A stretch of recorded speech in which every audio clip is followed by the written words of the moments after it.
Bueno, ¿qué tal chicos y chicas? Este es el audio que corresponde al teórico de la clase pasada, que corresponde al texto de Esther Díaz. Bueno, ella es una autora que va a hablar sobre el conocimiento. Va a definirlo como una manera de relacionarse con la realidad. Describe, explica y predice. Quiere decir que el conocimiento primero va a describir, que es dar características sobre un objeto, ese objeto que se está estudiando. Va a explicar por qué, porque va a analizar sobre ese conocimiento, va a darle las causas, las consecuencias y predice. Esto quiere decir que ese fenómeno que está siendo estudiado, cuando yo predigo algo, quiere decir que a partir de mi experiencia, a través de ciertos sucesos, yo puedo vislumbrar que va a volver a ocurrir cierto suceso. Por ejemplo, algún campesino que observe el cielo, la experiencia que tiene con las nubes, puede llegar a vislumbrar, a predecir que va a haber una tormenta. Y bueno, así puede cuidar a sus cultivos, por ejemplo. Por eso para la autora, conocer es describir, explicar y predecir. Va a decir que hay conocimiento sentido común o conocimiento científico. Y va a decir que se diferencian en la forma de validarse. El científico necesita validarse por contrastación empírica y el conocimiento común se valida a través de experiencias propias o ajenas. Esto quiere decir que el conocimiento científico se valida en el campo o en laboratorios a partir de la experiencia de esos científicos que están trabajando sobre ese objeto. Y el conocimiento común se valida a través de mis experiencias o las experiencias de las personas que me rodean. El conocimiento científico se caracteriza descriptivo, explicativo, predictivo, crítico analítico, metódico sistemático, controlable, unificado, lógicamente consistente, comunicable por medio de un lenguaje preciso, objetivo y provisorio. Vamos a ítem por ítem. El primero dice que escribe con exactitud y trata de abstenerse de juicios de valor. ¿Qué son los juicios de valor? Es aquella carga valorativa que yo hago sobre alguna cuestión. Es mi opinión, mi manera de ver las cosas. Y en el conocimiento científico no hay lugar para mi opinión o mi creencia, mi pensamiento, sino que lo importante son los juicios exactos, los que no cambian, los que están determinados por la comunidad científica. Con respecto al ítem 2, dice que el conocimiento científico se caracteriza por criticar y analizar. Obviamente que el conocimiento científico sea a partir de un debate que se da por medio de los científicos, aquellos especialistas que están estudiando algún caso específico. Con respecto al tercer ítem, un método es una sucesión de instancias para alcanzar uno. El conocimiento común utiliza diversos métodos. El conocimiento científico sigue procedimientos que responden a una estructura lógica. El tercer ítem quiere decir ¿qué es un método? Un método se puede entender como un camino, una serie de pasos, los cuales yo tengo que seguir para lograr tal fin, el medio para alcanzar tal fin. El conocimiento común utiliza diversos métodos, ¿no? Que utiliza uno mismo, porque imagínense que el conocimiento común trata las experiencias propias y ajenas, y como cada persona tiene su determinada visión, opinión sobre cierto tema, va a utilizar diversos métodos y no uno mismo para llegar a esos efectos que quiere lograr. Y el conocimiento científico sigue procedimientos que responden a una estructura lógica, un poco de lo que veníamos hablando de los juicios exactos.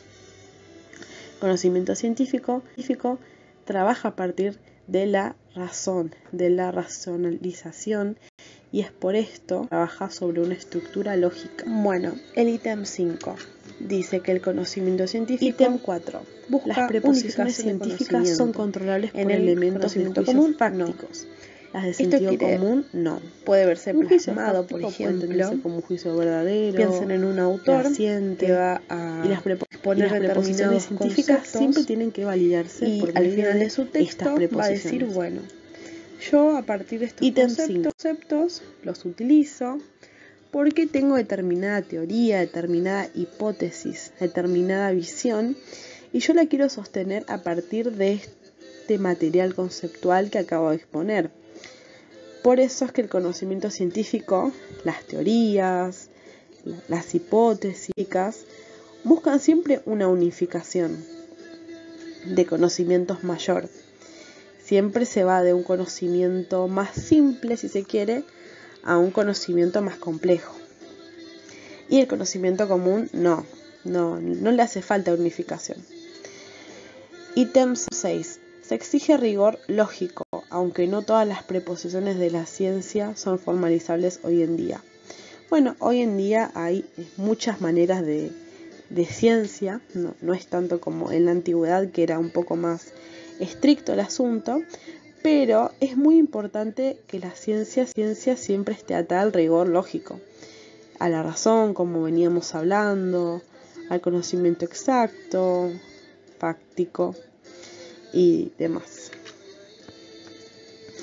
Ítem 7. En el lenguaje científico se busca eliminar la ambigüedad y los de conocimiento común son vagos. Esto quiere decir, ¿qué es la ambigüedad? La ambigüedad, para que se entienda, es un concepto el cual puede ser interpretado de muchas maneras. Algo que es ambiguo no tiene una sola interpretación y es su conocimiento un poco dudoso, porque una persona puede decir no, porque yo veo que este objeto es de cierto color, y otra persona puede decir no, pero yo lo veo que es un color distinto. Ese sería un ejemplo de algo ambiguo, algo que se da a partir de muchas interpretaciones. Y el conocimiento científico, como ya veníamos hablando, de que es este conocimiento tan exacto que no tiene lugar para lo ambiguo. Es así, de esta manera, y todas las personas tienen que interpretar el mensaje de la misma manera. Por ejemplo, decir, por ejemplo, piensa en la teoría de la gravedad. Es una única teoría, la cual es interpretada universalmente por todas las personas del mundo, estén de acuerdo o no con esa teoría, obviamente, pero nadie puede negarla. Todos más o menos van a teoría con los mismos conceptos, con la misma forma de explicarla. Esto quiere decir que ese conocimiento científico no es ambiguo, tiene una sola interpretación. Y el conocimiento común no. Se dice que es vago. ¿Por qué? Porque puede ser ambiguo. Piense, por ejemplo, cuando mandan un mensaje de texto, uno puede decir, no, porque yo le escribí esto, pero no lo interpretó de tal manera. Bueno, eso es lo que pasa en el conocimiento común. Al ser vago, tiene muchas interpretaciones, dado por el sujeto. En cambio, el conocimiento científico no puede tener esta ambigüedad, no lo puede permitir. Ítem 8. Lo objetivo logra acuerdos intersubjetivos. ¿Qué es lo objetivo? Lo objetivo es esa forma de pensar más neutral, que no posee carga valorativa, que no tiene subjetividad, que no permite la opinión del otro. La ciencia se valida a través del conocimiento objetivo, nunca del subjetivo. ¿Y qué es esto de intersubjetivos? Entre sujetos. Acuerdos entre sujetos. Una reciprocidad, un intercambio entre dos o más personas. Esto quiere decir que el objetivo logra acuerdos intersubjetivos. El objetivo logra consensos entre sujetos. Por ejemplo, decir un conjunto de personas pueden mirar al cielo y que todas vean estrellas. Bueno, ese es un conocimiento objetivo que logra acuerdos intersubjetivos. Ítem 9. Las leyes científicas son preposiciones de alcance universal, un poco de lo que ya veníamos hablando, son factibles de ser contrastadas con la experiencia para determinar su valor de verdad. Esto es muy importante, las leyes científicas tienen que ser verdaderas, no pueden ser falsas de ninguna manera, porque estos son conocimientos que tienen que ser contrastados por cada uno de los científicos. Cada uno de los científicos, a través de un método, de un paso de investigación, tiene que llegar a los mismos resultados que su compañero. Por eso, las leyes científicas son universales y predominan el valor de la verdad.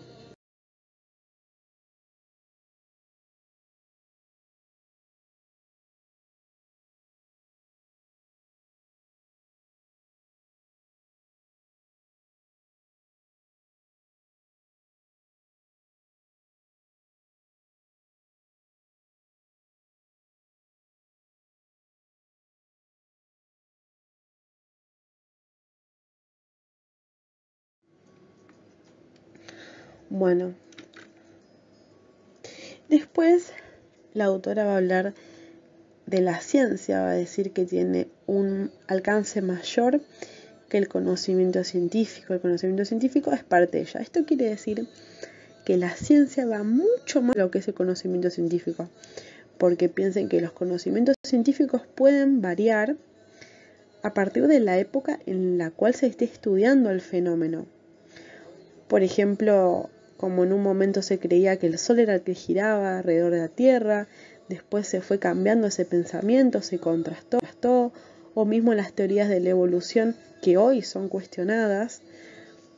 Ese fue un conocimiento científico de cierta época, un cierto paradigma que predominó, pero siempre hay nuevas teorías, siempre hay nuevos pensadores, siempre hay nuevos descubrimientos, y el conocimiento científico también va variando en estos dos casos. Pero la ciencia es una. La ciencia va mucho más allá y comprende a todos los conocimientos científicos. Después la autora va a decir que la ciencia comprende varios sentidos. El más importante refiere a un conocimiento que cada época histórica considera sólido, fundamentado y avalado. Lo mismo que dijimos recién. Después la autora va a hablar en un pequeño apartado de lo que es la epistemología. Va a decir que es una disciplina filosófica. Va a hablar del Círculo de Viena, que es un grupo de estudiosos que querían tratar lo que son las técnicas, la lógica matemática. Va a dar un pequeño recorrido histórico sobre estos grupos de pensadores. Después va a hablar del positivismo, va a hablar de su principal autor, el primero que habló de este concepto tan importante. Va a hablar un poco, de los 3 estadios, porque Augusto Comte va a hablar de 3 estadios para considerar lo que es la historia de la cultura. Después va a hablar del neopositivismo, que es un positivismo más ayornado, más actualizado. Y su principal autor va a ser Karl Popper, muy importante, lo van a ver en muchas materias. Y después va a hablar de la validación de teorías científicas. Va a dar la diferencia entre contexto de descubrimiento, que es cómo se llegó a tal conjetura sobre tal estudio, y un contexto de justificación, la puesta a prueba de ese conocimiento. Después hablar de ciencias duras, que son las exactas, y de ciencias blandas. Las ciencias humanas son rigurosas, pero no exactas y causales. Su objeto de estudio es el fenómeno humano. Acá la autora lo que hace es dar una especie de reflexión en la cual intenta que nos quedemos pensando sobre estas cosas duras y blandas. Las ciencias duras son de las que ya hablamos, las que predominan en el conocimiento científico.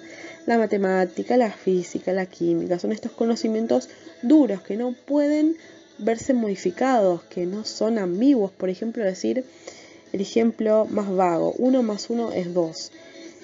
Es un conocimiento duro porque todas las culturas lo van a entender de la misma manera. Capaz tengan distintas formas de explicarlo, pero ese conocimiento es puro, es duro y tiene que explicarse de determinada manera porque es universal. El tema de, por ejemplo, hablar de un cálculo matemático.